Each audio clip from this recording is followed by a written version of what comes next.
A state of emergency has been declared in Ethiopia.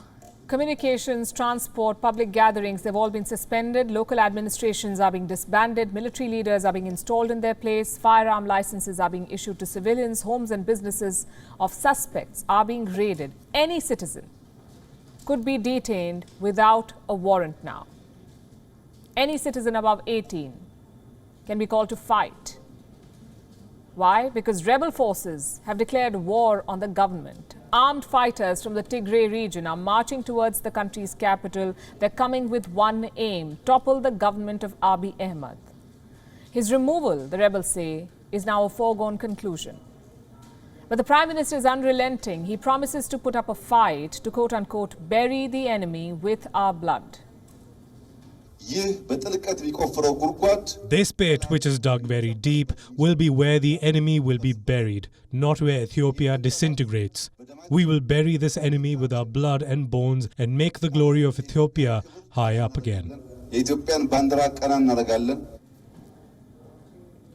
This was a 2019 Nobel Peace Prize winner talking, a Nobel laureate. Unfortunately, his words have done little to deter his enemies. If anything, they've strengthened their resolve. The president of the Tigray People's Liberation Front, the man leading the rebels to the capital, says his forces will destroy the government.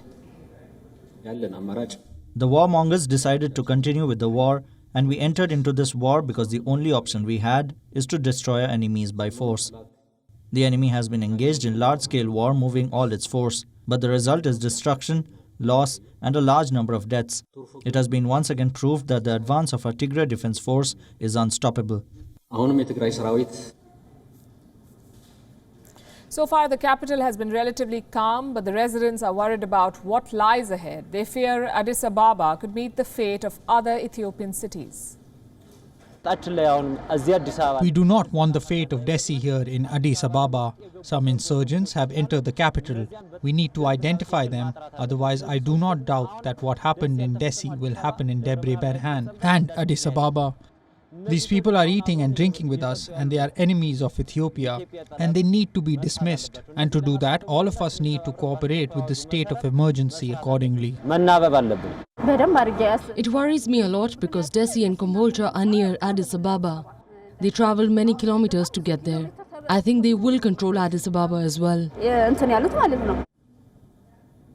The rebels may or may not win over the capital, but the lives of its 6 million residents will get upended anyway. They will have to live under emergency laws for 6 months. During this period, citizens fit for military service will be conscripted. Anyone suspected of supporting the rebels will be arrested. Homes and businesses of suspects would be arbitrarily searched, and anyone who opposes these rules could face at least 10 years in jail.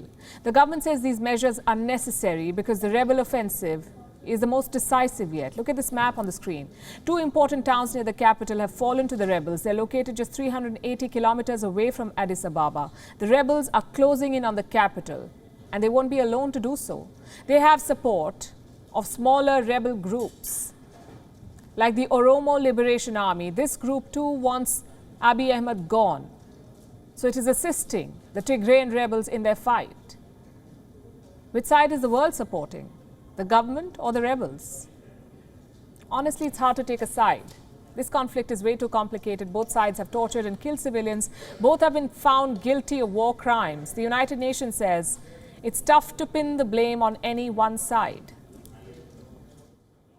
We have reasonable grounds to believe that during this period, all parties to the Tigray conflict have committed violations of international human rights, humanitarian and refugee law.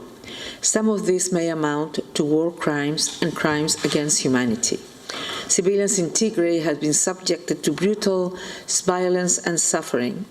The Joint Investigation Team uncovered numerous violations and abuses, including unlawful killings and extrajudicial executions, torture, sexual and gender-based violence, violations against refugees, and forced displacement of civilians.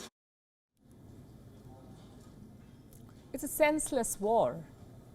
It began in November 2020 when the Tigray People's Liberation Front seized some military bases in the Tigray region. This group had dominated national politics for 3 decades, but it lost much influence after Abiy Ahmed took office in 2018. So it captured military bases. A populist leader Ahmed decided to rein in this group. He sent more troops to the Tigray region to regain control of the bases. And this led to a war that continues to this day, a war that has killed thousands and displaced millions. Now, with the rebel forces marching to the capital, the war is only set to get more fierce. WION is now available in your country. Download the app now and get all the news on the move.